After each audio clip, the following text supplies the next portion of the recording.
NATO کی 17ویں سالگرہ کے لیے واشنگٹن میں موجود تنظیم کے سیکرٹری جنرل جینس اسٹولٹنبرگ نے امریکی کانگریس کے مشترکہ اجلاس سے خطاب کیا ہے۔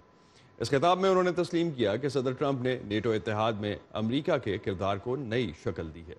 ریپبلکن اور ڈیموکریٹک رہنماؤں کی جانب سے مشترکہ دعوت پر امریکی کانگریس سے خطاب کے دوران جینس اسٹولٹنبرگ نے نیٹو کو روس کی جانب سے درپیش چیلنجز کا ذکر کرتے ہوئے یوکرائن میں اس کی مداخلت کو عالمی معاہدوں کی خلاف ورزی قرار دیا۔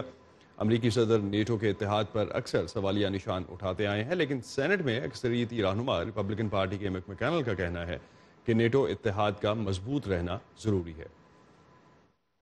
We do not want to isolate Russia. ہم روس کو تنہا نہیں کرنا چاہتے، ہم روس کے ساتھ بہتر تعلقات رکھنے کی کوشش کرتے ہیں۔ ایک بہتر تعلق کی عدم موجودگی میں ہمیں ایک مشکل تعلق نبھانے کا کام جاری رکھنا ہے، لہٰذا ہمیں بات چیت کرنے کی ضرورت ہے۔ نیٹو اتحادیوں کو دفاع میں زیادہ خرچ کرنا ہوگا۔ صدر ٹرمپ کی طرف سے یہ واضح پیغام دیا گیا ہے اور یہ پیغام اپنا اثر بھی دکھا رہا ہے۔